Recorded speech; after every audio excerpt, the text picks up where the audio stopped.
Okay, so I have one last little tidbit about the history of the Dangerfield home that I thought was kind of interesting and perhaps a little bit of scandal involved that had to do right around the time that James Dangerfield and his wife, Mary Ann, died. James and Mary Ann had two children, okay? They had Edward and they had Lillian. Lillian was married to a Thomas Campbell, and way before the Dangerfields moved to Joplin, Missouri, in Ohio, she was married to Thomas Campbell. And they were married for quite some time. They had no children, and at one point they were living in, I believe, Rhode Island, and they show that they were living over there, and then they had 3 lodgers in their home, okay? So at the same time, that's when James Dangerfield and his wife, Mary Ann, are in Joplin with their son, Edward, who was younger, and he marries Blanche, okay? So they build this house, and they become building up prominent members of society. They become friends with the Schifferdeckers and the Zellikins and other prominent people in this city, and they start and fund what's called Mount Hope Cemetery. So in the meantime, Lillian is living in Rhode Island with Mr. Campbell.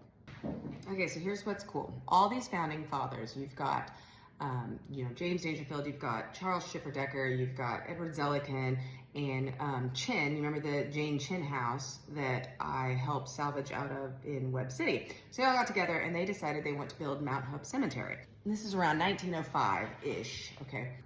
Cemeteries were used to be gathering places. They were more like a park setting. So they get this guy named Sid Hare from Kansas City to design Mount Hope Cemetery. And he did it in like all these circular things, and it's a really pretty cemetery. All these founding fathers in Joplin are buried there. So they all have their little fun mausoleums. Charles Schifferdeckers is huge. So what happens is they get Sid Hare to design Mount Hope Cemetery. He's also known for, him and his son designed the Nelson Atkins Museum in Kansas City, which is really cool. Also KC Bottoms and I think parts of the plaza. So the cemetery was a really big deal, okay? Now we go back to Lillian. Lillian's married to Thomas Campbell, and he moves her. They have no children. So at this point, I think they've been married about probably 15 years.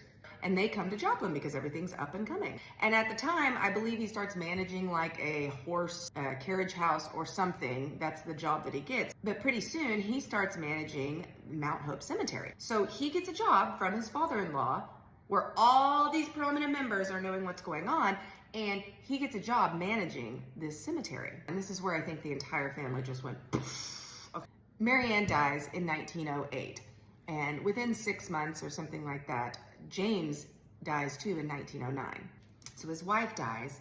He also finds out that Thomas Campbell is embezzling $3,000 from Mount Hope Cemetery. So his son-in-law